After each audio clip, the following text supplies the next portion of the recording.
Kakweza ayanukudde bannayuganda azimu n'ayanukula bannayuganda adde bamuyita nti nno mutiitiizi okubanga yadduka mu buwaŋŋanguse okudduka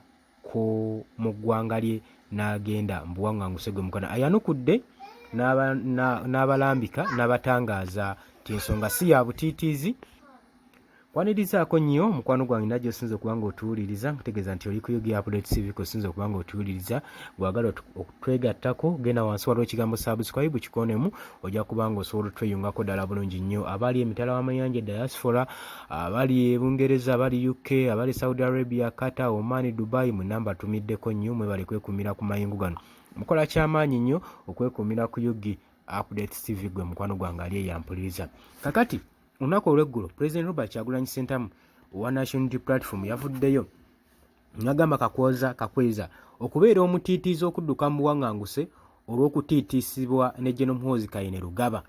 n'asobola okuba nga adduka mu nsi ye oluvannyuma lw'okuodalinga okumusiba eyo gye yakyunyizibwa n'ebisago eby'amaanyi ennyo bye yavaayo nabyo mu kkomera gwe mukwano gwange ali eyo ampuliriza. Kaakati Kakweza avuddeyo n'ayanukula n'agamba nti nno ng'asinziira ku mukutu gwe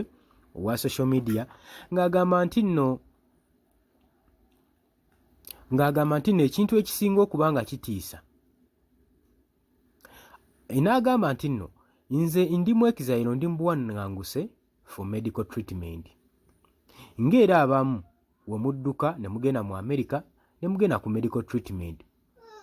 nga mumaze okuba nga mutuusibwako ebisago ne gavumenti eyo eriko gaa nti no bannange munfune bulungi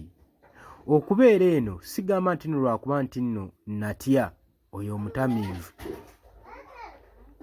so mulekerawo okummonkinga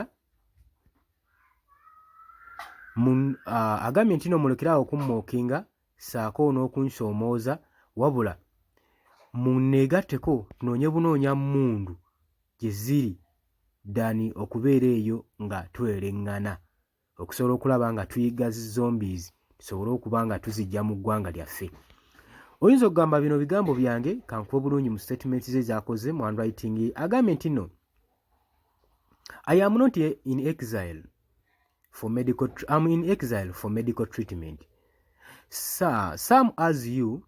run away to America for medical treatment when you were brutalized. Me being here is not because I'm scared of that drunkard idiot. Stop mocking me and join me. We look for guns instead of masturbating with shame election. Those guys infuriating you to spare such will be the first run when they nesta kumalirayo byonna agambye nti nno kusinziira ku tekisi ye gy'akoze nti yadduka mu buwaŋŋanguse lwa nsonga nti yagenda funa treatment n'agamba nti nno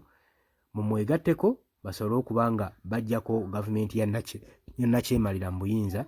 dani okudda mu kalulu ako akaswaza obuswaza omusajja kagenda okuba nga ababbiramu obubbizi gwe mukwano gwange ali eyo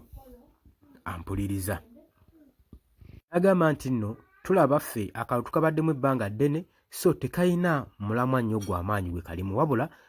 munneegatteko sobole okuba nga naffe tufuna ku mmundu sobole okulaba nga tuyigganya lugiimu eyo eremedde ku bannayuganda ebatigomya. Jangu mu comment section golowooza ki ku kirowoozo kya Mukweza golowooza ki ku kirowoozo kya Mukweza jangu mu comment section bw'atanaba kuba nga osubscribinga jangu osubscribinge